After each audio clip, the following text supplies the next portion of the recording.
ఇలా బీసీ ఒడరు ఇంట్లో పుట్టి గడ్డ పాడటం లేదు, సరళ ఇంట్లో పుట్టి సాగు పుట్ట దిక్కు లేదు. అయితే ఎవరో సార్ అవసరం ఇలా పోయిపోయింది, ఒడ్ల దాడిపోయింది, కుంబడి వాడిపోయింది, అన్నీ పోయినాయి.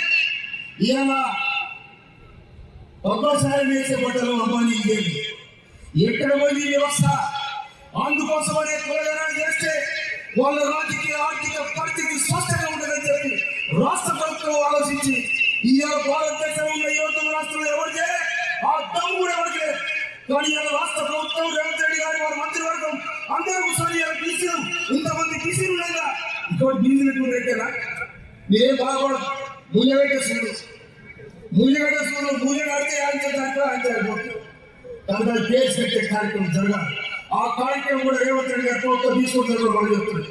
అందుకోసం బీసీ గారు కులగణ, ఎస్సీ వర్గీకరణ, సామాజిక న్యాయం ఈ చేయాలని చెప్పి గౌరవనీయులు ఉత్తమ్ కుమార్ రెడ్డి గారి వారి ఆధ్వర్యంలో గౌరవనీయులు ముఖ్యమంత్రి వర్యులు రేవంత్ రెడ్డి గారు, ఇక్కడ ఉన్న మంత్రి వర్యులు కుమారాశ్రయ గారు అందరూ కూడా కూర్చొని ఈ సమాజానికి న్యాయం చేయాలి.